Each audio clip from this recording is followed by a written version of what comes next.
Bismillahirrahmanirrahim. Assalamualaikum warahmatullahi wabarakatuh.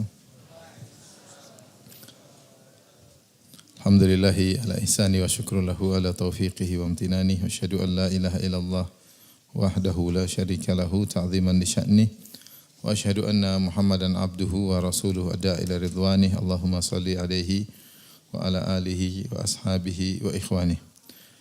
Hadirin dan hadirat yang dirahmati oleh Allah Subhanahu wa taala, kita lanjutkan pembahasan kita dari Surat Al-Ahqaf. Kita masuk pada ayat yang kelima ya. Pada ayat yang sebelumnya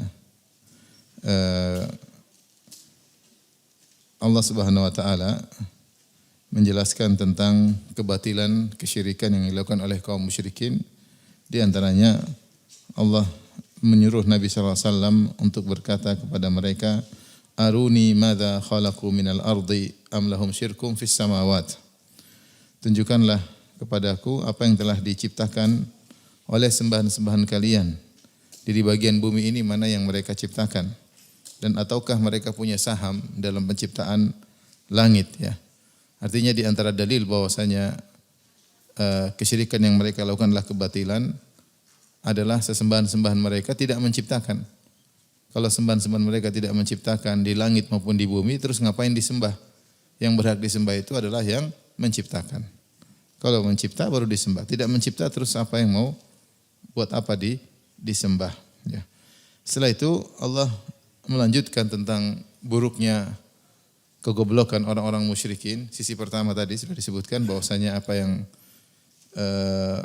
mereka sembah tidak bisa mencipta. Kemudian sisi kedua juga sudah disinggung pada ayat sebelumnya juga, itu ni bi kitabim min qabli hadza aw atharatin min ilmin in kuntum shadiqin. Datangkan dalil. Apakah pernah ada dalil dari nabi-nabi sebelumnya bahwasanya berhala-berhala atau selain Allah berhak untuk disembah? Ternyata juga tidak ada. Tidak pernah ada nabi-nabi sebelumnya yang membolehkan penyembahan terhadap selain Allah Subhanahu wa taala. Sekarang dalil yang ketiga yang menunjukkan buruknya kesyirikan. Allah berfirman, "Wa man adallu mimman yad'u min dunillahi man la yastajibu lahu ila yaumil qiyamah wa hum an du'aihim ghafilun." Kita masuk pada ayat yang kelima. Kata Allah Subhanahu wa taala, siapakah yang lebih sesat dari orang yang berdoa kepada selain Allah, yaitu berdoa kepada selain Allah yang tidak bisa menjawab doa mereka ya. Tidak pernah menjawab doa mereka ila yaumil qiyamah, sampai hari kiamat. Wa hum an du'aihim ghafilun. Sementara yang mereka yang disembah itu sama sekali lalai dari doa yang dipanjatkan kepada mereka. Di sini Allah sebutkan pendalilan yang lain yang menunjukkan akan rusaknya kesyirikan, itu terutama orang-orang yang berdoa kepada selain Allah. Di antara bukti bahwasanya mereka benar-benar dalam kerusakan, bahwasanya mereka menyembah atau berdoa kepada zat-zat, apakah itu patung-patung, berhala-berhala, ataukah para nabi yang mereka sembah, ataukah para malaikat, ataukah wali-wali ya, ataukah pohon dan yang lainnya yang tidak akan ya menjawab doa mereka sampai hari kiamat, sampai hari kiamat. Kemudian wahum an du'aihim ghafilun. Sementara mereka berdoa, yang didoa yaitu yang disembah tidak mendengar doa mereka sama sekali. Tidak mendengar doa mereka sama sekali. Maka ini menunjukkan akan kegoblokan mereka.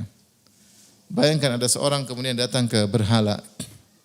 Kemudian dia minta-minta ke berhala. Berhala tersebut, patung-patung tersebut tidak akan memenuhi doa mereka sampai hari kiamat, tidak akan bisa mengabulkan. Yang kedua, sementara dia berdoa, patung tersebut tidak dengar. Patung tersebut tidak dengar. Sebagaimana perkataan Ibrahim kepada ayahnya, "Ya abati lima ta'budu ma la yasma'u wa la yubsiru wa la yughni anka syai'a." Wahai ayahanda, kenapa engkau menyembah kepada berhala yang tidak bisa mendengar, tidak bisa melihat, dan tidak bisa memberi manfaat kepada engkau sama sekali. Paganisme di alam semesta sangat banyak ya. Paganisme dari zaman dulu sampai zaman sekarang ya. Miliaran orang berkeyakinan paganisme, menyembah berhala-berhala. Ya, sampai sekarang. Yang berhala-berhala tersebut mereka yang pahat. mereka yang pahat, mereka yang kasih bentuk dengan bentuk berbagai macam model bentuk.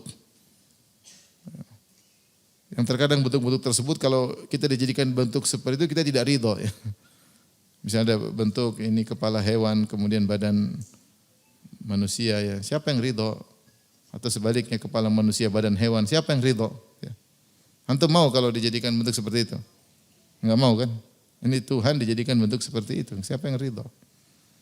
Kemarin kita sempat ke Mesir lihat Sphinx ya. Sphinx badannya kepala manusia, badannya apa? Singa. Kemudian sempat juga kita pergi ke kuil namanya Dewa Sobek. Dewa Sobek maksudnya bahasa Mesir itu dewa buaya ya. Badan manusia kepala buaya. Siapa yang suka? Kalau kita pun dijadikan seperti itu enggak mau. Ini Tuhan kemudian dijadikan dia khayalan-khayalan mereka, mereka yang bikin, mereka yang pahat. Kemudian mereka sembah. Mereka minta kepada patung tersebut tidak akan bisa mendengar, tidak akan bisa mengabulkan doa mereka sampai hari kiamat. Bukan cuma patung-patung, semua yang disembah selain Allah. Seorang berdoa kepada Allah, minta kepada malaikat Jibril, minta kepada malaikat Israfil misalnya. Atau seperti perkataan orang-orang musyrikin menganggap malaikat-malaikat banatullah, putri-putri Allah sehingga mereka beribadah kepada malaikat-malaikat. Tidak pernah malaikat-malaikat tersebut bisa mengabulkan permohonan mereka. Demikian juga yang minta kepada para nabi, yang berdoa kepada Uzair. Uzair seorang yang saleh, ada yang mengatakan nabi, ada yang mengatakan orang saleh. Tidak akan bisa mengabulkan doa mereka. Yang mohon kepada Nabi Isa tidak akan bisa mengabulkan doa mereka. Yang minta-minta kepada Nabi Muhammad SAW tidak akan bisa mengabulkan doa mereka. Apalagi yang minta kepada wali-wali yang sudah mati tidak akan bisa mengabulkan permohonan apa? Mereka enggak bakalan.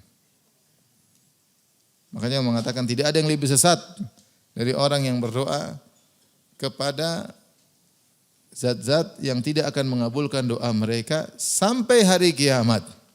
Sampai hari kiamat. Ya, tidak pernah dia mengabulkan meskipun sekali waktu enggak ada. Kalau mereka minta kemudian ada itu kebetulan, itu terkadang istidraj, bukan dari yang mereka minta-minta tersebut.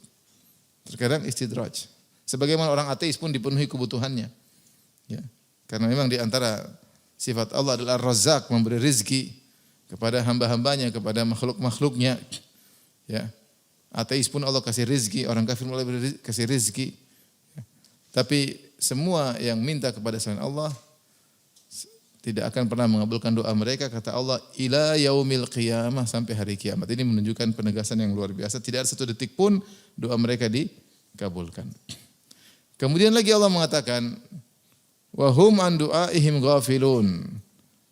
Dan mereka ini yang dipanjatkan doa kepadanya lalai dari permohonan mereka. Lalai dari permohonan mereka. Minta-minta kepada berhala. Berhala enggak dengar sama sekali apa yang dia ucapkan. Lalai. Lalai itu benar-benar tidak tahu apa yang diucapkan.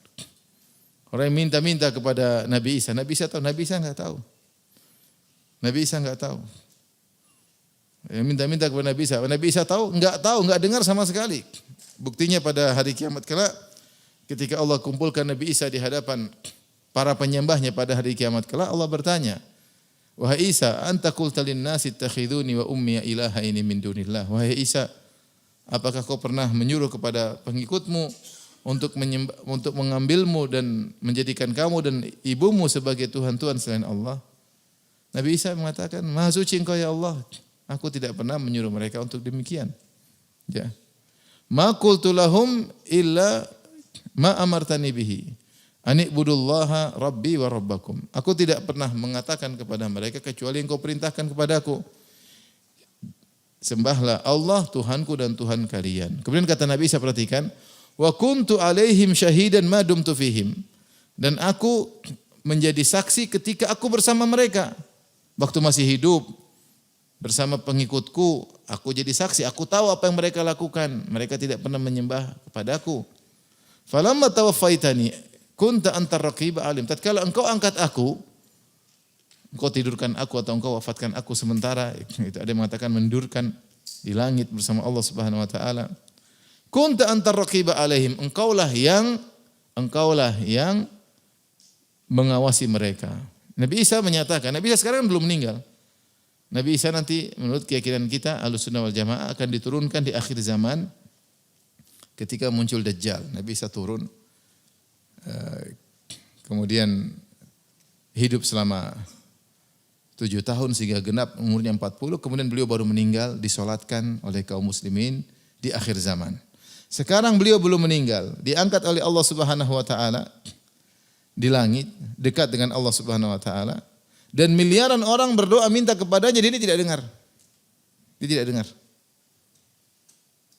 Makanya ketika Allah tanya kepada dia nanti hari kiamat kelak, apakah kau menyuruh pengikutmu untuk menyembahmu? Nabi Isa mengatakan, saya tidak tahu ya Allah. Wa kuntu alaihim syahidan ma dumtu fihim. Saya dulu jadi saksi, saya menyaksikan ketika saya bersama mereka. Ketika saya bersama mereka, mereka tidak ada yang beribadah kepadaku. Tatkala engkau angkat aku, engkau yang menjadi pengawas mereka. Aku tidak tahu. Nabi Isa tidak tahu. Sama orang-orang yang minta kepada Nabi Muhammad sallallahu alaihi wasallam, Nabi juga tidak tahu. Dalilnya apa? Dalam hadis yang mutawatir diriwayatkan oleh banyak sahabat.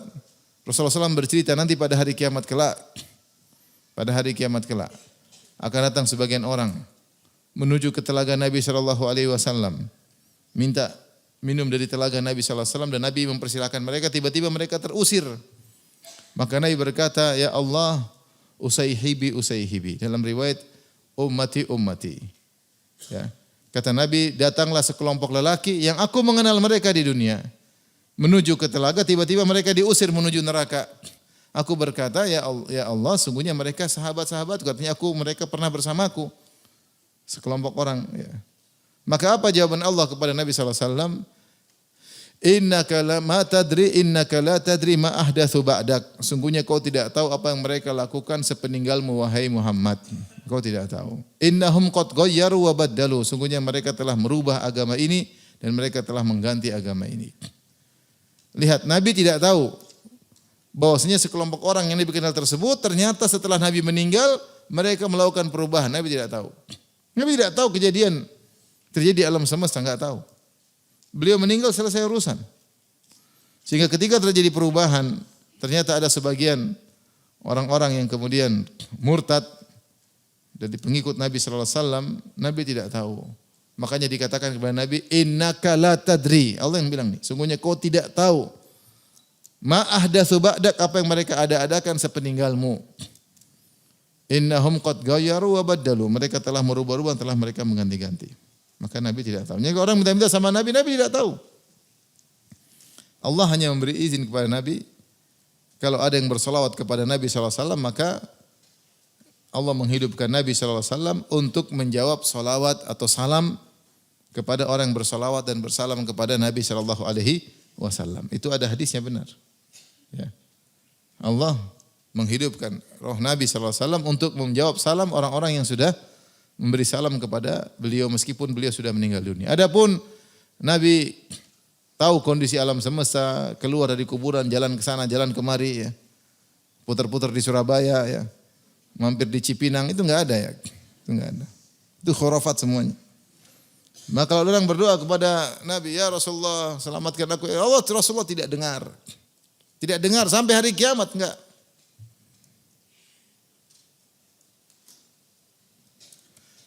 In tad'uuhum la yasma'u du'aakum.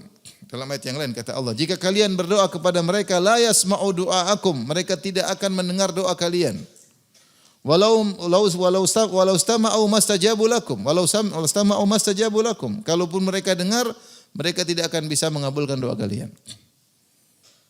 Jadi tidak dengar. Makanya Allah mengatakan wa hum an du'aihim ghafilun. Walau sami'u mastajabu lakum. In tad'uuhum la yasma'u du'aakum walau sami'u mastajabu lakum wa yaumal qiyamati yakfuruna bisyirkikum wa la yunabbi'uka mithlu khabir. Dalam ayat ini kata Allah Subhanahu wa taala, kalau kalian berdoa kepada mereka, mereka tidak akan mendengar. Kalaupun mereka mendengar, mereka tidak bisa mengabulkan. Dan hari kiamat mereka akan kufur kepada kesyirikan yang kalian lakukan. Jadi kalau orang duduk di depan berdoa kepada Nabi, ya Rasulullah, tidak akan dengar. Lalai dari permintaan tersebut. Lalai itu apa? Tidak terbukti. Ya, orang lalai, makanya apa maksudnya lalai? Tidak tahu sama sekali. Saya terlalaikan, ternyata dia sedang giniin saya. Saya lalai, saya nggak tahu sama sekali. Dia minta-minta sama saya lalai. Ya. Demikian juga orang datang ke kuburan-kuburan. Ke kuburan-kuburan para wali. Seperti di Tonta di Mesir datang ke kuburan Sayyid al-Badawi. Kemudian minta-minta, ya Sayyid al-Badawi, ya Syekhul Arab. Dia tidak dengar sama sekali. Dengar sama sekali. Datang ke kuburan para wali-wali, minta-minta, tidak dengar sama sekali. Orang yang kemudian terdesak mengatakan, ya Abdul Qadir Jailani aghithni, wahai Abdul Qadir Jailani tolonglah aku. Tidak didengar sama sekali. Mereka lalai tidak mendengar apa yang dipanjatkan oleh penyembah-penyembah mereka. Maka di sini Allah mengatakan menunjukkan buruknya orang berbuat kesyirikan. Kata Allah, siapa yang lebih sesat dari orang yang berdoa kepada selain Allah yang tidak bisa mengabulkan permohonan mereka sampai hari kiamat, sementara dia pun lalai dari permohonan mereka. Jawabannya tidak ada yang lebih sesat. Ini orang yang paling sesat. Oleh karenanya, kesyirikan bertingkat-tingkat. Kesyirikan bertingkat-tingkat. Ada syirik menyembelih kepada selain Allah. Ada syirik misalnya percaya kepada dukun. Ya. Ada syirik bernazar kepada selain Allah. Banyak model-model kesyirikan. Tapi syirik yang paling parah adalah syirik berdoa kepada selain Allah. Makanya Allah mengatakan, waman adallu, siapa yang lebih sesat? Jawabannya tidak ada yang lebih sesat. Seharusnya seorang merengek-rengek, menangis, menunjukkan kehinaannya di hadapan Allah, minta kepada, itulah tauhid. Ini dia malah lakukan sebaliknya. Dia merengek-rengek, minta-minta, nangis-nangis kepada makhluk yang semisalnya. Sama-sama diciptakan oleh Allah. Harusnya dia menangis, merengek kepada Allah, dia merengek, menangis kepada makhluk. Sebagian orang pergi ke kuburan, minta ke kuburan, merengek-rengek, nangis-nangis. Yang tidak bisa dilakukan ketika dia di masjid, dia nggak bisa begitu. Yang tidak dia lakukan ketika dia bangun malam. Bangun malam seperti orang, dia malah pergi ke kuburan menangis-nangis, minta-minta seakan-akan akan dikabulkan. Yang itu tidak bisa dia hadirkan ketika dia sedang di masjid. Oleh karena para ulama mengatakan bahwasanya kuburan-kuburan yang diagung-agungkan adalah saingan bagi masjid-masjid Allah Subhanahu wa taala. Saingan bagi masjid Allah Subhanahu wa taala. Dulu ada orang bangun masjid besar, masjidnya sepi. Terus ada yang kasih ide, Pak kalau pengen masjidnya rame, taruh kuburan wali di sini. Benar ini saya cerita bukan cerita bohong. Kalau pengen kuburan rame, taruh kuburan wali. Supaya orang memang ke masjid bukan cari Allah, tapi cari apa? Kuburan wali. Meskipun kuburannya kosong, tulis saja wali siapa. Pasti ramai. Ya gimana orang mengkaitkan hatinya kepada selain Allah Subhanahu wa taala. Mereka para wali, mereka para nabi, mereka pun membutuhkan Allah. Mereka pun tidak bisa menyelamatkan diri mereka sendiri. Mereka pun terluka. Sebagian mereka terbunuh. Para nabi dibunuh oleh Bani Israel. Nabi SAW terluka pada perang Uhud. Tidak bisa apa-apa. Kalau Allah tidak tolong, tidak bisa. Jadi minta kepada makhluk yang tidak menguasai manfaat untuk dirinya sendiri. Kata Allah menyuruh Nabi untuk berkata, "Qul la amliku li nafsi naf'an wala dharran illa ma syaa Allah." Katakanlah kepada mereka, aku tidak menguasai manfaat dan mudarat untuk diriku sendiri kecuali yang dikehendaki oleh Allah. Walau kuntu alamul ghaiba lastakthartu minal khair. Kalau aku tahu tentang masa depan, tentang hal gaib, tentu aku akan melakukan banyak kebajikan. Wa ma massani yasu, dan aku akan terhindar dari keburukan. In ana illa nadhiru wa basyirul liqaumin yu'minun. Aku hanyalah pemberi kabar gembira dan beri peringatan bagi orang-orang yang beriman. Nabi terlalu banyak dalil beliau bukan Tuhan. Tidak berhak untuk minta kepada beliau, enggak. Beliau sakit. Beliau meninggal. Beliau juga ya banyak hal. Beliau menikah, beliau punya anak. Beliau juga takut.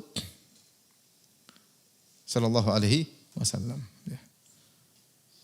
Oleh karenanya Rasulullah SAW disebut dengan Muhammad Abdulhu wa Rasuluh. Asyhadu anna Muhammadan Abdullahi wa Rasuluh. Aku bersaksi bahwasanya Muhammad adalah hamba Allah dan Rasulnya. Maka di antara sifat utama Nabi, selain dia seorang Rasul, dia adalah seorang hamba.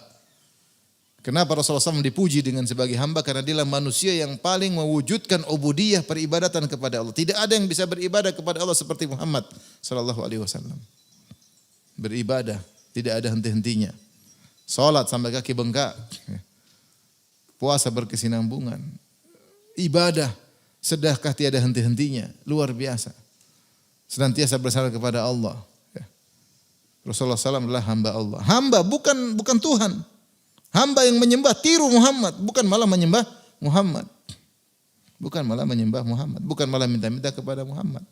Dia pun tidak menguasai manfaat dan mudarat kepada dirinya. Dia hanya pasrah dengan aturan Allah Subhanahu wa taala. Taib.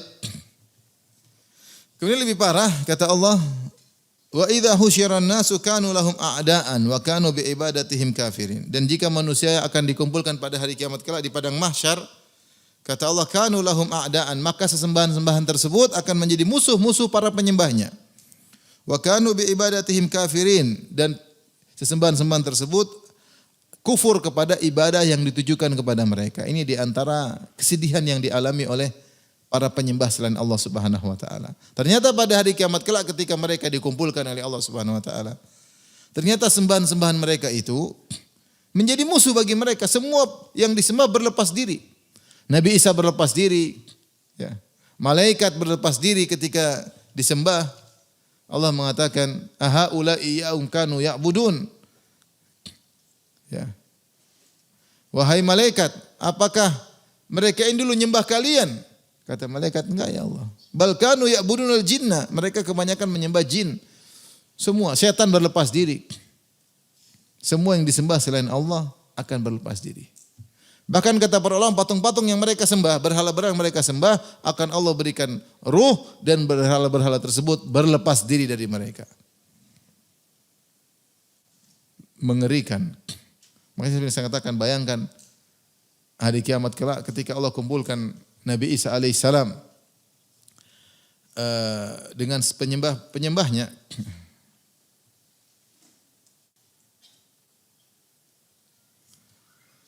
Lihat surat Al-Maidah, ya. Dan ini adalah suasana yang menyedihkan bagi para penyembah-penyembah Nabi Isa. Ternyata Nabi Isa berlepas diri dari mereka. Allah berfirman pada surat Al-Maidah ayat 19 sampai 117. Kata Allah, wa idz qala Allahu ya Isa ibn Maryam anta qulta lin-nasi ittakhiduni wa ummi ilahaini min dunillah. Ayat surat Al-Maidah ayat 116 117. Ketika Allah berkata, wahai Isa bin Maryam, apakah kau pernah berkata kepada manusia, kepada pengikutmu, jadikanlah aku dan ibuku dua Tuhan selain Allah. Qala subhanaka ma yakunu li an aqula ma laysa li bihaq. Kata Nabi Isa, maha suci engkau ya Allah. Ma yakunu li an aqula ma laysa li bihaq. Tidak pantas bagiku untuk menyampaikan sesuatu yang tidak hak dari atasku. Bukan hakku untuk disembah. In kuntu qultuhu faqad alimtah. Kalau saya pernah ngomong begitu ya Allah, tentu engkau tahu. Memang Allah sudah tahu, Nabi Isa tidak pernah mengatakan demikian. Tapi Allah ingin tunjukkan di hadapan pengikut-pengikutnya. Di hadapan penyembah-penyembahnya. Di hari kiamat kelak. Berapa jumlah mereka? Sekarang penyembah Nabi Isa berapa jumlahnya? Miliaran. Miliaran.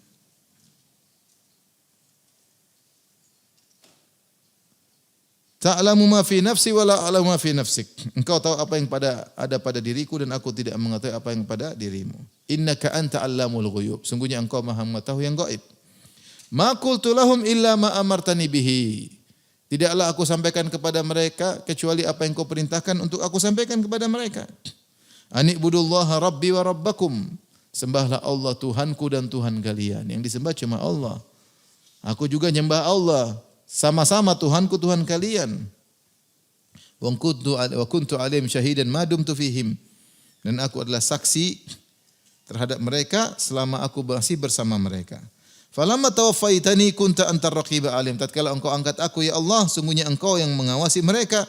Wa anta ala kulli syai'in syahid, dan engkau Maha menyaksikan atas segala sesuatu. Bayangkan, Nabi Isa berlepas diri atas sembahan-sembahan yang dilakukan oleh para pengikutnya kepadanya.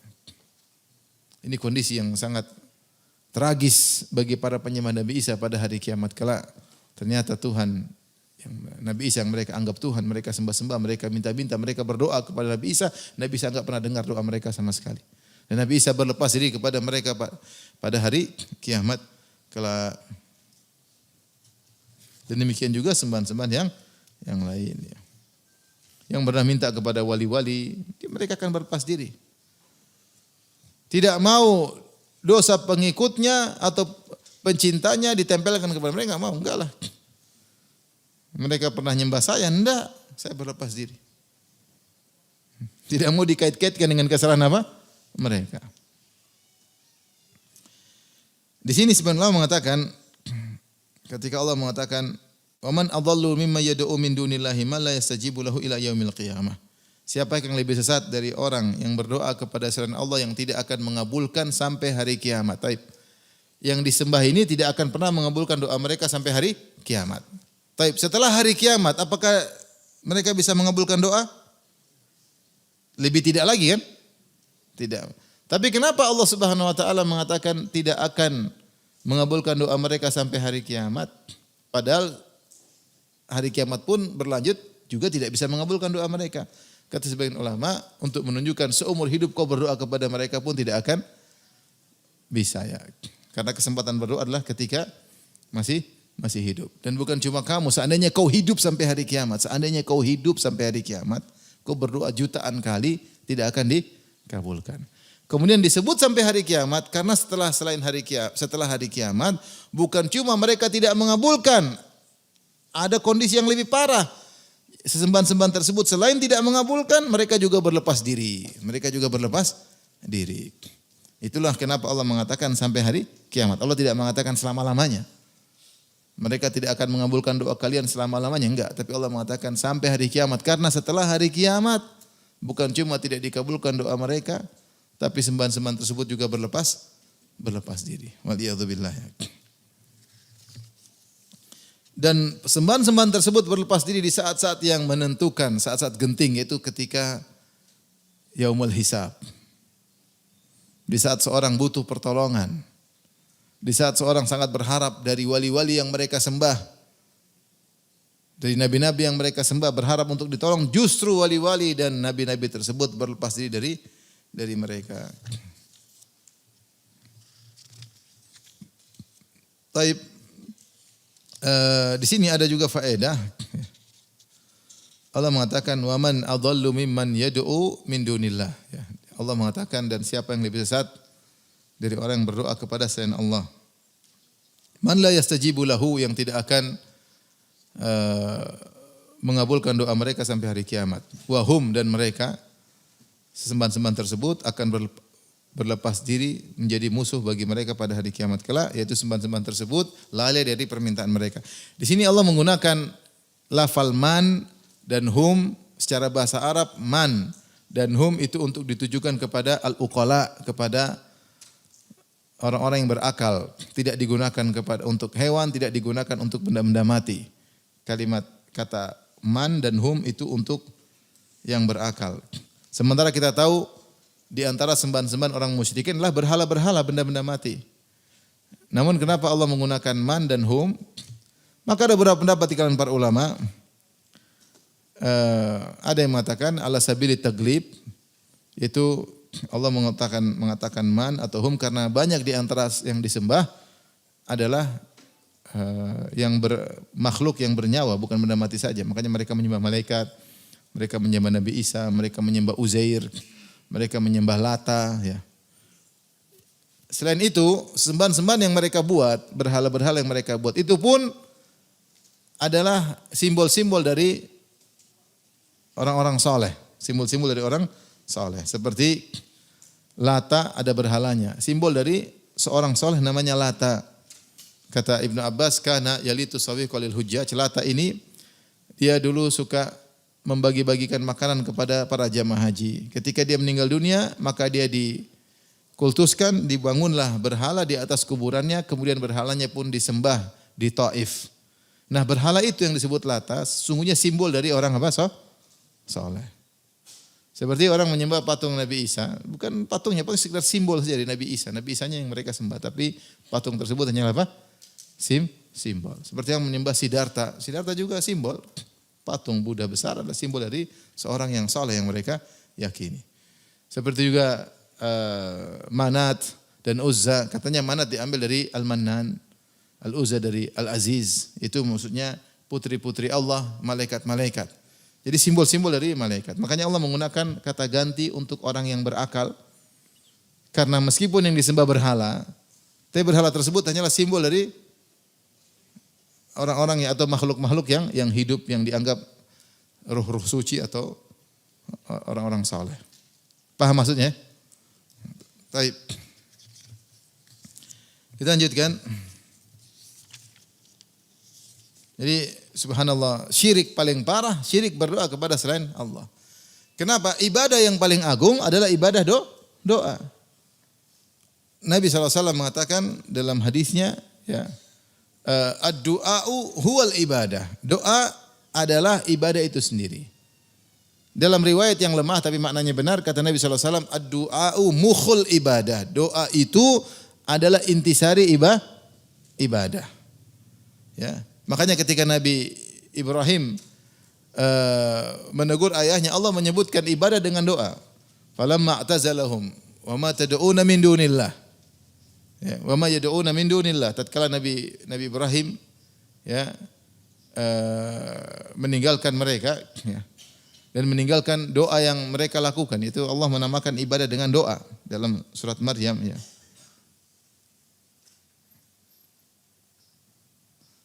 Saya sebutkan ayatnya sebentar.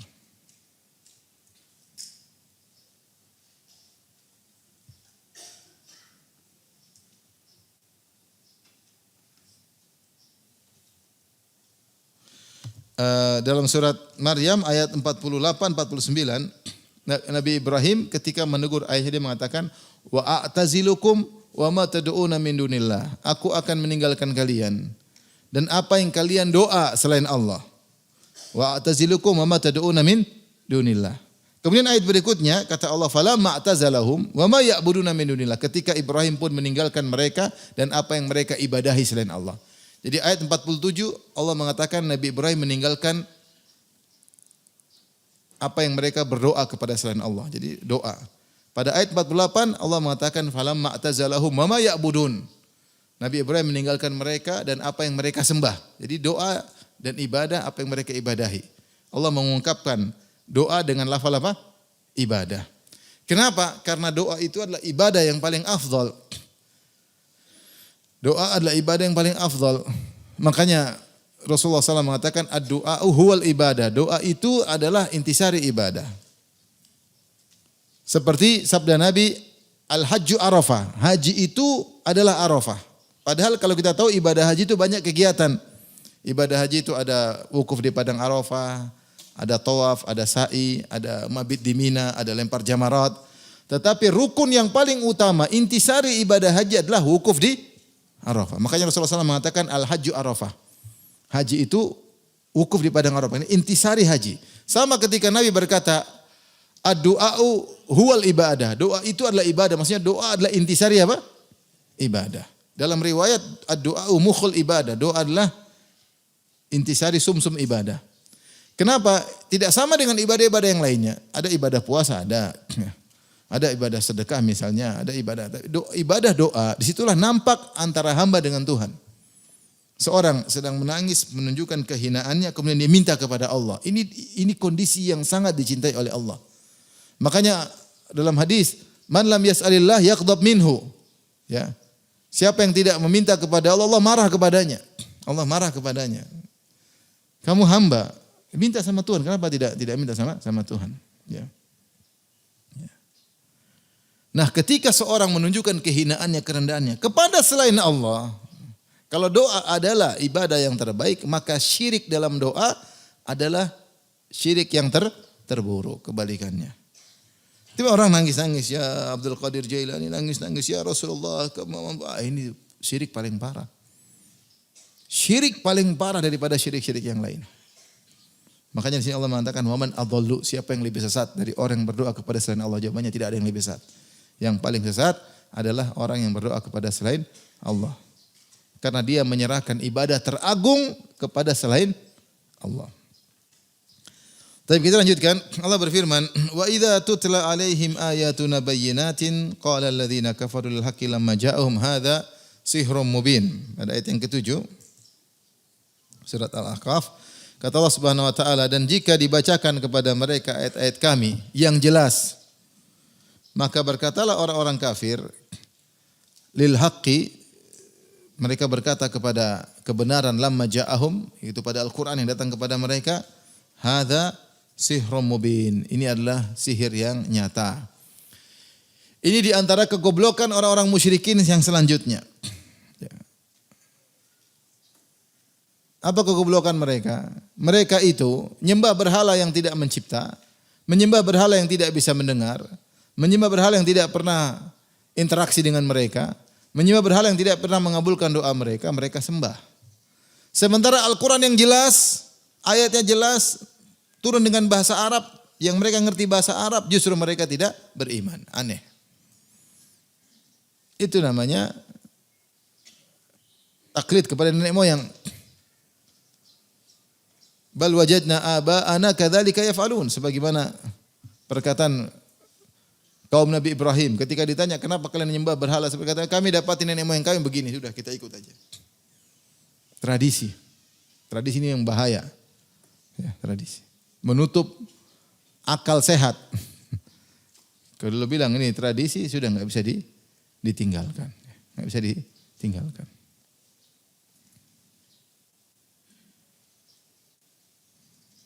Di mana-mana ya. Kalau sudah bicara tradisi, enggak bisa ditinggalkan. Di Mesir aja tradisi tari perut, enggak bisa ditinggalkan. Sudah tradisi Ustaz. Ya, tradisi ulama kan sini banyak. Tradisi mau diapain?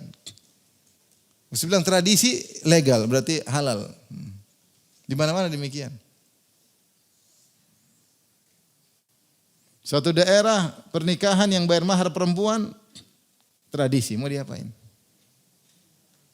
Tradisi lah, gimana? Susah. Oleh karenanya mereka menyembah berhala, tradisi. Menyembah berhala. Meskipun tidak masuk akal, berhalanya enggak bisa ngomong, enggak bisa dengar, enggak bisa bicara, tidak pernah mencipta apa-apa, justru berhala mereka yang pahat, kemudian mereka sembah, tradisi. Sementara yang masuk akal, yang logis Al-Quran, turun dengan ayat-ayat yang jelas bahasa Arab yang mereka paham, mereka ngerti tata bahasanya, mereka ngerti balaghahnya, justru mereka tidak mau beriman. Kegoblokan mereka, yang jelas mereka tolak, yang tidak jelas mereka imani. Ini hidayah di tangan Allah Subhanahu wa taala. Mereka mengatakan hadza sihrum mubin, ini hanyalah sihir yang nyata. Sudah jelas Al-Qur'an jelas, mereka mengatakan sihir yang nyata. Kenapa mereka mengatakan Al-Qur'an sihir? Tentu mereka tidak punya dalil. Ya. Karena mereka tahu sihir datang itu selalu ada tolasim, ada namanya kata-kata enggak jelas, jampi-jampi. Al-Qur'an bukan jampi-jampi. Seorang tahu sihir itu ada bentuknya. Bim salabim abrakadabra, itu baru apa? Itu sihir. Ya. Tapi Al-Quran bukan begitu. Orang tahu namanya jampi itu mantra-mantra, dia punya bahasa khusus yang tidak jelas, yang campur baur, ngawur-ngawur, itu baru sihir. Al-Quran tidak demikian. Al-Quran bukan syair. Al-Quran bukan sihir. Bukan. Kenapa mereka mengatakan Al-Quran sihir? Padahal Al-Quran, kata Allah, wa idza tutla alaihim ayatuna bayyinat. Jika dibacakan kepada mereka ayat-ayat kami yang jelas, Al-Quran jelas. Mereka justru mengatakan langsung ini adalah sihir yang jelas. Kenapa mereka mengatakan Al-Quran sihir? Ada dua pendapat. Ada yang mengatakan sihir karena Al-Quran cepat sekali membuat orang beriman. Orang musyrikin dahulu mendengar Al-Quran, mereka langsung apa? Beriman. Karena mereka tahu ini adalah ayat-ayat yang benar. Makanya dalam Sahih Bukhari ketika Abu Bakar As-Siddiq ingin berhijrah, dia ingin pergi keluar, meninggal kota Mekah karena sulit untuk beribadah. Susah untuk beribadah di Ka'bah, dilarang oleh kaum musyrikin. Maka dia pun pergi. Akhirnya di tengah jalan, dia sudah menempuh jalan yang jauh, datang seorang namanya Ibnu Dugunnah. Selain orang dia dari kalau nggak salah kabilah Qurah, bukan kabilah Quraisy. Dia bilang, kau hendak kemana wahai Abu Bakar? Saya ingin beribadah kepada Allah. Susah saya beribadah di kota Mekah. Kata Ibnu Dugunnah, dia juga musyrik. Dia bilang, misluka la yukhraj. Orang seperti kau tidak boleh diusir. Innaka la tasilur rahim, kau suka menyambung silaturahmi, wa tasduqul hadits, kau suka jujur berbicara, wa tasilul arham, kau suka menyambung silaturahmi, engkau suka membantu orang yang susah, engkau membantu orang yang terkena musibah. Orang seperti engkau enggak boleh dikeluarkan. Misluka la yakhruj wa la yukhraj, seperti engkau tidak boleh keluar dari negerinya dan tidak boleh diusir. Balik ke Mekah, saya akan jadi jaminan. Maka Ibnu Dugunnah, dia musyrik, dia datang ke orang-orang Quraisy, dia bilang, biarkan Abu Bakar di sini, jangan keluar. Saya menjadi penjaminnya. Karena mereka hormat sesama musyrik. Mereka bilang udah enggak apa Abu Bakar, tapi enggak boleh berdakwah. Dilarang. Baik, Abu Bakar akhirnya salat.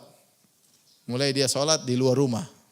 Bukan dalam rumah, mungkin ada pelataran atau di vina di atas rumah, kan rumah orang Arab dulu dia bisa salat di atas. Sengaja dia salat. Baca Al-Qur'an, orang-orang mulai datang. Ibu-ibu, anak-anak pingin dengar. Karena mereka dulu ahli bahasa Arab. Bayangkan kalau misalnya kita seorang ahli syair, atau ada orang datang suatu syair yang indah, kan pingin dengar. Apalagi maknanya indah, pingin dengar atau tidak? Pingin dengar. Apalagi Al-Quran bukan syair. Isinya menakjubkan, bacaannya menakjubkan. Maka anak-anak, ibu-ibu pada ngumpul. Karena sangat menarik. Sampai orang Quraisy pun bilang sampai Ibnu Gunnah, wahai Ibnu Gunnah, ini yang kita takutkan. Dia tetap aja di rumah meskipun dia tidak ke masjid, tapi di rumah tetap aja orang-orang pada pingin dengar. Suruh dia jangan baca Quran di luar, suruh dalam rumah kalau pengen baca Quran. Sehingga Al-Quran disebut dengan sihir karena pengaruhnya cepat luar biasa. Makanya ada seorang kalau tidak salah namanya seorang sahabat ya, ketika dia datang ya, kemudian ditakut-takuti oleh orang kafir Quraisy ya. Yang saya lupa namanya, sahabat ya. Kemudian ketika dia datang, dia bilang kau hati-hati ya. Jangan datang ke seorang namanya Muhammad, dia penyihir. Kalau kau dengar perkataannya kau pasti apa tersihir ya.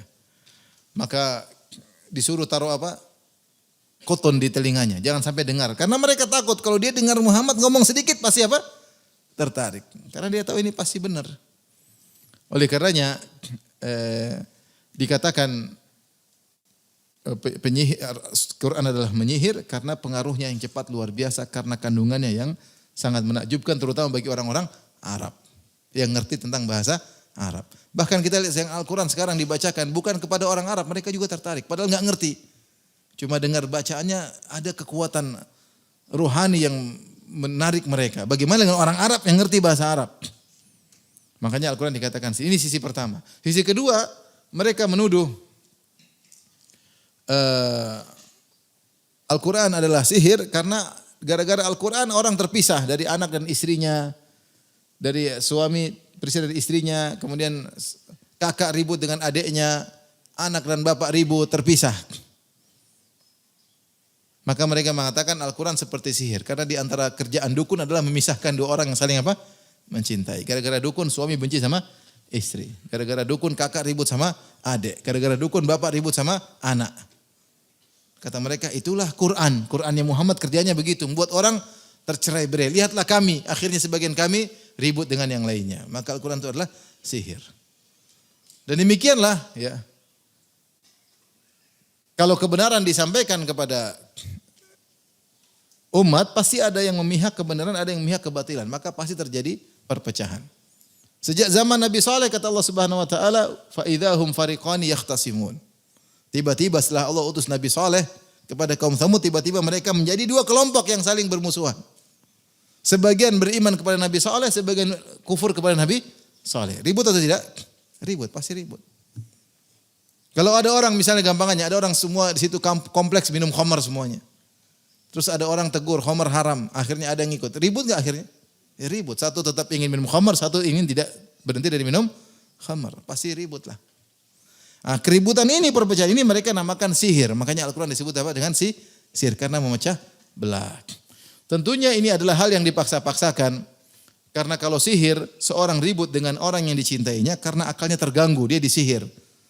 Tetapi Al-Quran justru dia meninggalkan kebatilan dengan petunjuk, bukan akalnya sedang terganggu. Coba kalau suami tiba-tiba tidak sayang sama istri, kenapa dia sedang diganggu? Dia melihat sesuatu yang baik jadi buruk, lihat muka istri jadi jelek misalnya. Sudah jelek tambah jelek lagi. Jadi dia jadi tidak cinta, berubah pikiran karena akalnya terganggu. Al-Quran justru sebaliknya, dia meninggalkan kebatilan karena jelas akalnya. Jadi jangan disamakan Al-Quran dengan apa sih? Sihir. Ini di antara kebatilan atau kebodohan orang musyrikin, mereka yang sudah jelas justru mereka tolak, yang tidak jelas malah mereka terima.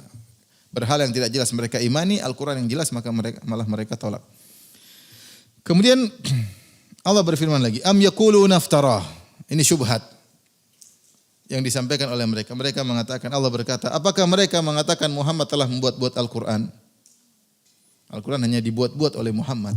Al-Quran adalah karangan Nabi Muhammad. Ini tuduhan mereka kepada Rasulullah SAW. Tentu bantahannya banyak. Ya. Bantahan diantaranya Rasulullah SAW tidak bisa baca, tidak bisa tulis. Rasulullah SAW tidak pernah membaca buku-buku sebelumnya. Tidak bisa nulis, tidak pernah menelaah. Kalau Rasulullah bisa baca, bisa tulis, mungkin Rasulullah jiplak atau nyontek dari buku-buku sebelumnya. Rasulullah tidak bisa tulis. Terus gampangannya lagi, kalau memang ini karangan Muhammad, kalian kan bisa bikin juga. Muhammad satu orang. Kalian kumpulin rame-rame, kalahkan Muhammad. Kalian enggak bisa. Berarti ini bukan karangan apa? Muhammad. Ya. Itu jelas. Di antara bantahan yang lain, itu bantahan jelas. Di antara bantahan lain, kul ini iftaraituhu. Katakanlah wahai Muhammad kepada mereka, Allah diktekan cara membantah mereka. Bantahan yang itu sudah ada yang lainnya. Ini bantahan baru lagi. Kul ini iftaraituhu, katakanlah, jika Al-Quran ini karangan aku sendiri, fala tamlikuna li minallahi syai'an. Kalian tidak bisa menolongku sama sekali.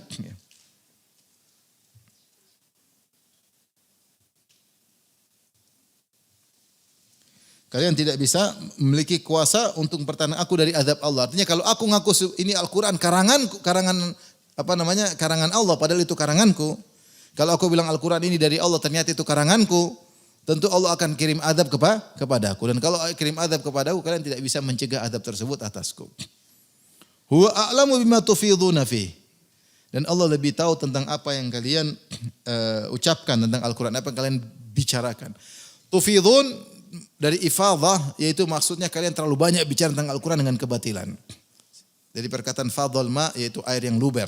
Jadi mereka fokus menjelek-jelekkan Al-Quran terlalu sering. Sampai Allah mengatakan dengan kalimat bima tufiduna fi. Allah lebih tahu tentang perkataan kalian yang terlalu banyak yang meluber tentang Al-Quran. Karena mereka fokus jelek-jelekin apa? Al-Quran. Ya. Kafa bihi syahidan baini wa bainakum. Cukuplah Allah sebagai saksi antara aku dengan kalian. Maksudnya apa? Maksudnya Allah akan menghukum. Kalau aku memang ngarang, Allah akan kirim azab kepadaku. Sebagaimana kalau kalian mencela Al-Quran, Allah akan mengadab kalian suatu saat. Cepat atau lambat. Namun ingat, wa huwal ghafurur rahim. Allah adalah maha pengampun lagi maha penyayang. Bertobatlah kalian.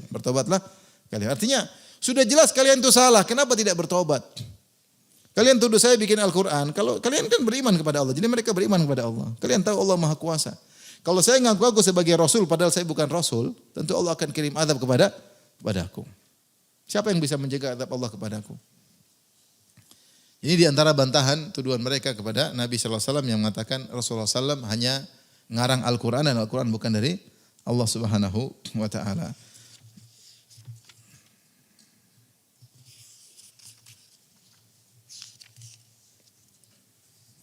Dan ini mirip seperti firman Allah dalam surat Hud ayat 35, kata Allah, "Qul in iftaraituhu fa alayya ijrami." Kalau benar-benar Al-Quran itu karangan saya, maka dosanya saya yang tanggung. Itu Allah yang akan mengadab saya. Namun ingat, Allah menjadi saksi antara aku dengan kalian. Taib, ayat selanjutnya.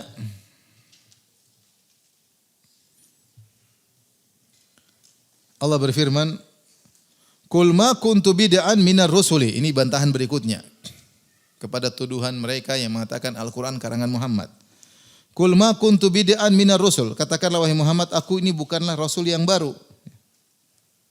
Aku bukan rasul yang pertama di antara rasul-rasul. Sudah banyak rasul sebelumku yang ngaku-ngaku atau mendakwahkan, memproklamirkan bahwasanya Allah menurunkan wahyu kepadanya, bukan aku yang pertama. Sudah ada nabi-nabi sebelumnya, Nabi Isa, Nabi Musa sebelumnya, sampai Nabi Nuh. Qul ma kuntu bid'an minar rusul, di antara bantahan. Kalian hendaklah gunakan akal kalian. Jangan kalian bilang saya ngarang-ngarang. Yang seperti saya ini sudah ada sebelum saya. Saya bukan model baru. Qul ma kuntu bid'an minar rusul. Katakanlah, aku bukanlah hal yang baru di kalangan Rasul. Wa ma adri ma yuf'alu bi wala bikum. Dan aku tidak tahu apa yang akan terjadi pada diriku dan juga pada diri kalian. In attabi'u illa ma yuha ilayya, aku hanya mengikuti apa yang Allah wahyukan kepadaku. Wa ma ana illa nadhirum mubin. Tidaklah aku kecuali hanyalah pemberi peringatan yang jelas. Baik. Rasulullah SAW ya, bukanlah nabi yang pertama, tetapi beliau sudah berlalu sebelum beliau nabi-nabi yang lain ya. Seperti firman Allah Subhanahu wa taala, "Wa ma Muhammadun illa rasulun qad khalat min qablihi rusul." Tidaklah Muhammad kecuali hanya seorang rasul dan telah berlalu sebelum dia rasul-rasul yang lain. Jadi Rasulullah bukan rasul yang pertama. Sebelum beliau sudah rasul-rasul yang lain. Demikian Allah berfirman, "Inna auhayna ilaika kama auhayna ila Nuhin wan nabiyina min ba'di." Sungguhnya kami beri wahyu kepada engkau wahai Muhammad, sebagaimana kami telah beri wahyu kepada Nuh sebelum engkau dan nabi-nabi setelah Nuh. Wa auhayna ila Ibrahim, kami telah beri wahyu kepada Ibrahim, wa Ismail kepada Ismail, wa Ishaq wa Yaqub, Ishaq dari wa Al-Asbat, wa Isa kepada Nabi Isa, wa Ayyub wa Yunus kepada Nabi Isa, Nabi Yunus, wa Harun wa Sulaiman, wa ataina Dawuda Zabura, dan kami berikan kepada Nabi Daud Zabur, dan banyak rasul-rasul sebelum engkau. Jadi tidak ada alasan bagi orang Quraisy untuk menolak kerasulan Nabi Muhammad sallallahu alaihi wasallam karena yang seperti Nabi Muhammad juga sudah banyak sebelumnya diberi wahyu oleh Tuhan. Kemudian rupanya mereka ini mengatakan, Muhammad, kalau kau seorang rasul harusnya engkau tahu ilmu gaib, engkau harusnya bisa begini. Mereka bikin banyak persyaratan. Kalau kau seorang rasul harusnya kau tahu ilmu gaib. Kalau kau seorang rasul harusnya kau bisa rubah gunung di Mekah menjadi gunung apa? Emas. Kalau kau seorang rasul harusnya Mekah yang tandus ini kau bisa alirkan sungai. Ya, bisa tumbuhkan kesuburan. Nabi bukan Tuhan, dia hanya seorang apa? Nabi. Ya. Makanya Rasulullah bantah, Rasulullah mengatakan maknanya saya hanyalah seorang manusia. Perkara bukan di tanganku. Perkara di tangan siapa? Allah. Seperti Nabi Nuh ketika dipaksa untuk mengetahui ilmu gaib, dia berkata kepada kaumnya, wala a'lamul gaib. Saya tidak tahu ilmu gaib. Jangan paksa saya harus tahu ilmu gaib. Bukan syarat seorang rasul harus tahu ilmu gaib seluruhnya, enggak. Ada yang Allah kasih tahu, ada yang banyak yang Allah tidak kasih tahu. Bukan seorang rasul harus bisa merubah bahwasanya Mekah yang tandus kemudian menjadi puncak Bogor, enggak. Bukan. Makanya kata Nabi SAW, wa ma adri ma yuf'alu bi wala bikum. Aku tidak tahu, jangankan masalah gaib terhadap saya sendiri tidak tahu apa yang akan menimpaku dan apa yang menimpa kalian, aku tidak tahu. Itu Rasulullah SAW tidak tahu dia akan terus masih hidup sampai apakah dia akan meninggal dengan dibunuh oleh mereka sebagaimana nabi-nabi Bani Israel dibunuh. Apa yang terjadi pada dirinya, kapan meninggal Rasulullah SAW juga tidak tahu ya. Ya. Rasulullah tidak tahu ya. Dan apa yang terjadi pada kalian juga Rasulullah tidak tahu, apakah kalian akan diazab oleh Allah atau kalian kalah dalam peperangan atau kalian akan ditunda sampai hari kiamat kelak. Kata Rasulullah, saya tidak tahu, jangankan kepada kalian tentang diri pun aku pun tidak tahu. Dalam satu hadis dari Ummul Ala radhiyallahu anha, dari Ummul Ala dia berkata, dakhala alaina Rasulullah sallam hina tufiya Utsman bin Maz'un. Rasulullah SAW menemui kami atau masuk menemui kami ketika wafat Utsman bin Maz'un. Utsman bin Maz'un radhiyallahu anhu adalah seorang sahabat yang terkenal zuhud, rajin ibadah. Kemudian dia meninggal dunia. Utsman bin Maz'un.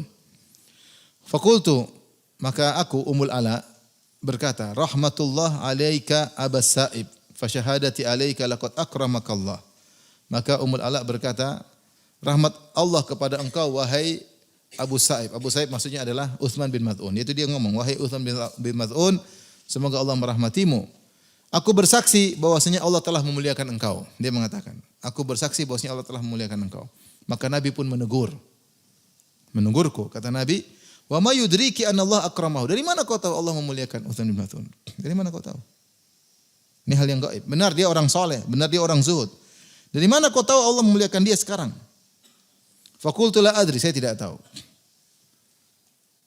Faqala Rasulullah SAW berkata, amma Utsman faqad ja'ahu wallahi al-yaqin. Adapun Utsman bin Maz'un, kata Nabi, demi Allah kematian telah datang kepadanya. Wa inni la arjulahul khair, dan aku berharap kebaikan atasnya karena dia orang soleh. Wallahi ma adri wa ana Rasulullah ma yuf'alu bihi. Saya Rasulullah, saya tidak tahu apa yang akan dilakukan kepadanya. Saya tidak tahu, dan saya Rasulullah. Ya. Dan saya adalah Rasulullah sallallahu alaihi wasallam, ya. Fa wallahi la uzakki ahadan ba'dahu abadan. Kata Ummul Ala, demi Allah setelah ini saya tidak akan merekomendasikan seorang pun, ya. Intinya Rasulullah menegur dia karena dia mengatakan tentang suatu hal yang masa depan yang dia tidak diketahui. Dia bilang Allah sudah memuliakan dia. Kata Nabi, dari mana kau tahu? Saya Rasulullah, saya pun tidak tahu apa yang terjadi padanya. Cuma saya berharap kebaikan baginya. Ya. Oleh karenanya Rasulullah SAW mengatakan, ya, dalam riwayat yang lain Rasulullah berkata, Wallahi ma adri wa ana Rasulullah ma yuf'alu bi wala bikum.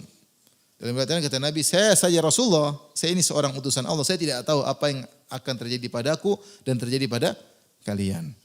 Makin dalil bahwasanya seorang tidak boleh memastikan tentang kondisi seorang di hari kiamat kelak, di akhirat kelak, kecuali yang telah dipastikan dalam dalil. Tidak boleh kita bilang si fulan pasti masuk neraka, tidak boleh. Orang Islam ada yang meninggal, dia maksiat pasti masuk neraka. Si fulan pasti masuk surga, enggak boleh juga. Enggak ada yang tahu. Kecuali yang sudah Allah dan Nabi sebutkan seperti Bilal di surga, jelas ada dalilnya. Umar di surga, Utsman di surga, Abu Bakar di surga. Para sahabat di surga ada dalilnya. Tapi kalau enggak ada dalilnya enggak boleh. Kita bilang si fulan pasti diampuni. Dari mana kau tahu dia pasti diampuni? Kalau kita bilang kita berharap diampuni, oke. Tapi si fulan pasti diampuni enggak boleh. Ini saja Utsman bin Maz'un bukan orang biasa. Utsman bin Maz'un orang yang soleh, sangat rajin ibadah.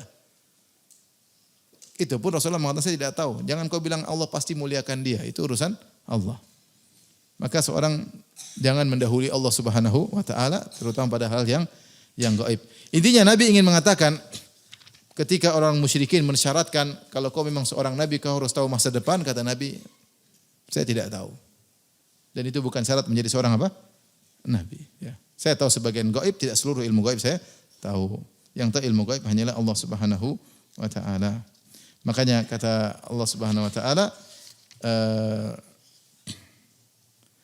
in attabi'u illa ma yuha ilayya. Aku hanya mengikuti apa yang Allah wahyukan kepadaku. Al-Qur'an pun saya tidak bisa seenaknya. Apa yang Allah turunkan maka aku sampaikan. Wa ma ana illa nadhirum mubin. Bukanlah aku kecuali hanyalah pemberi peringatan yang jelas. Tapi demikian saja ikhwan dan akhwat yang dirahmati Allah Subhanahu wa taala. Kalau ada yang bertanya saya persilakan.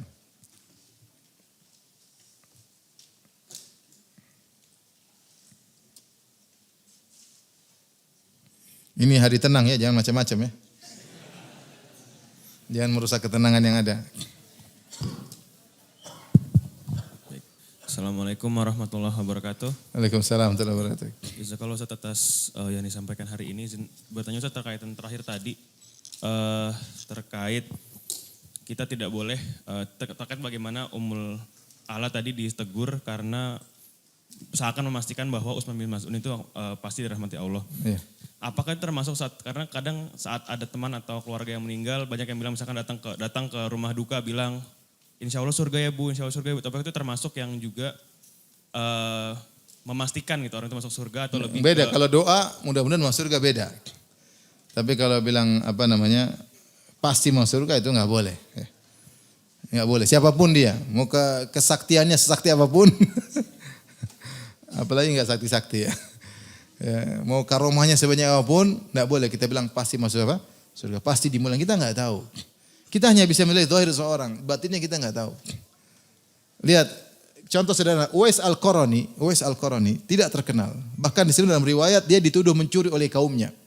Saking miskinnya dia dituduh mencuri oleh kaumnya. Ternyata kata Nabi, khairut tabi'in, sebaik-baik tabi'in adalah Uwais Al-Qarani. Kita kan hanya bisa menilai zahir, batin kita nggak tahu. Makanya sering bilang, antum mungkin punya pembantu, antum mungkin remehkan dia. Bisa jadi dia batinnya baik, dia mungkin tulus, dia ikhlas, tidak ada sombong sama sekali. Mungkin kerja uangnya untuk orang tuanya semuanya. Antum yang kelihatannya keren, penampilan Islamnya belum tentu lebih baik daripada pembantu sendiri. Oleh karenanya kita nggak bisa memastikan seseorang, karena kita tidak tahu batin apa seseorang. Ada kalau kita mengatakan mudah-mudahan mau surga, oke itu doa namanya, istilah doa. Tapi kalau pasti mau surga, nggak boleh. Si fulan yang pasti diampuni enggak boleh perkataan gitu. Belum tahu dia diampuni. Diampuni.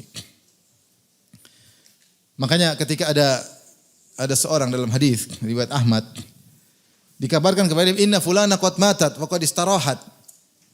Ada yang mengatakan, ya Rasulullah si fulan ibu fulana sudah meninggal dunia dan dia sudah istirahat. Fa ghadiban Nabi sallallahu alaihi wasallam, Nabi pun marah.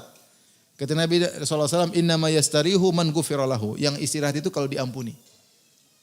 Kalau enggak diampuni mana ke tempat peristirahatan, tempat adab berikutnya. Jadi boleh kita mengatakan selamat ke peristirahatan terakhir, enggak ada. Yang istirahat itu kalau diampuni. Dari mana kita tahu dia diampuni? Kita enggak ada yang tahu. Nyali kita cuma, makanya Rasulullah mengatakan jelas, saya tidak tahu apa yang akan dialami oleh Uthman bin Maz'un. Wa inilah arjulahul khair, tapi saya berharap kebaikan untuk dia. Kenapa? Nabi tidak tahu ilmu gaib. Nabi tidak tahu apa yang terjadi. Kecuali Allah kabarkan. Seperti Allah kabarkan Abu Bakar di surga, ya Rasulullah kabarkan Abu Bakar di surga, Umar, Utsman dan selanjutnya. Taib. Ada lagi yang bertanya? Ya. Kasih mic biar dengar. Assalamualaikum ya Ustadzana. Izin bertanya, kenapa kuburan Nabi Muhammad SAW berada di Masjid Nabawi? Syukran jazakallahu khair. Kuburan Nabi SAW di luar Masjid Nabawi, cuma terjadi pelebaran, perluasan, sehingga akhirnya masuk dalam areal Masjid apa? Nabawi. Tapi dijaga dengan ketat sekarang, ya, karena perluasan. Jadi apa perluasan? Sehingga itu pun diposisikan di pojok, sehingga tidak di tengah masjid, tapi di pojok. Makanya sebelah kiri tidak diadakan pembangunan. Ya, untuk menjaga tersebut. Itu baru terjadi setelah 80 tahun wafatnya Nabi SAW. Sekitar tahun 80 sekian di zaman pemerintahan Al-Walid bin Abdul Malik kalau tidak salah. Baru kemudian terjadi perluasan. Dan akhirnya masuklah kuburan Nabi dalam areal Masjid Nabawi. Namun usaha para ulama diantaranya dibuatlah dinding dalam bentuk segitiga. Dulu kelihatan untuk jadi dinding yang menutupi rumah Nabi itu dalam bentuk segitiga supaya orang risih sholat di situ. Kalau duit lurus gini kan orang enak, tapi dibuat segitiga supaya orang sholat di tempat yang lain. Akhirnya sekarang diperluas, tapi ini ada yang jaga di situ. Saya minta nasihatnya untuk generasi sandwich. Sekarang banyak generasi baru ya. Dulu saya tahunya generasi milenial. Kalau kita yang udah tua generasi aluminium ya. Sandwich ini maksudnya apa? Ditekan-tekan ya. Maksudnya dia harus kerja. Saya pahami dia masih muda, suruh jadi apa? Tulang punggung rumah tangga. Begitu maksudnya kan? Begitu maksudnya bukan? Apa maksudnya sandwich ini? Hah? Oh, nanggung orang tua, nanggung anak istri. Pahalanya banyak. Sandwich berbahagia jadi sandwich. Pahalanya banyak. Sabar. Dunia ini perlu kesabaran. Bahagia antum bisa nanggung orang tua, bisa nanggung anak. Siapa yang bisa nanggung orang tua, pahalanya besar. Bangga jadi generasi apa? Sandwich. Daripada generasi burger ya. Sandwich enak lah bantu orang tua, kasih nafkah orang tua. Pahalanya besar enggak? Besar lah. Bangga.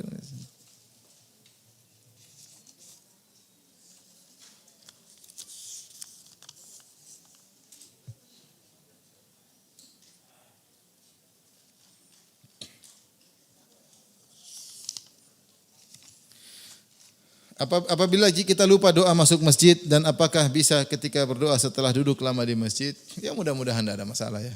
Mudah-mudahan tidak ada masalah. Doa aja.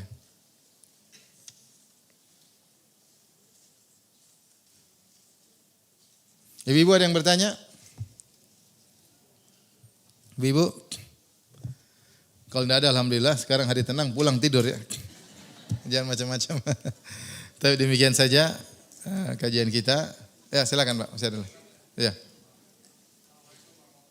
Salam terima kasih Bapak. Sedikit yang ingin saya tanyakan ke anak-anak yang meninggal sebelum akil balik dari keturunan kaum muslimin dan atau juga non muslim yang meninggal di umur balita, apakah dia juga tidak bisa dikatakan dijamin masuk surga padahal dia belum melakukan dosa-dosa? Kalau anak-anak dari kaum muslimin, mereka menjadi pemberi syafaat bagi orang tua mereka. Adapun anak dari non muslim maka mereka akan diuji oleh Allah Subhanahu wa taala dengan ujian khusus pada hari kiamat kelak. Allah lebih tahu tentang apa? Mereka ya. Sama seperti dalam hadis orang yang terlahir dalam kondisi buta tuli sehingga atau terlahir dalam kondisi gila, datang ayat dia enggak ngerti. Orang seperti ini bagaimana nasibnya akan diuji oleh Allah dengan cara Allah Subhanahu wa taala di hari kiamat kelak. Demikian subhanakallah bihamdik asyhadu an la ilaha illa anta astaghfiruka wa atubu ilaik. Assalamualaikum warahmatullahi wabarakatuh.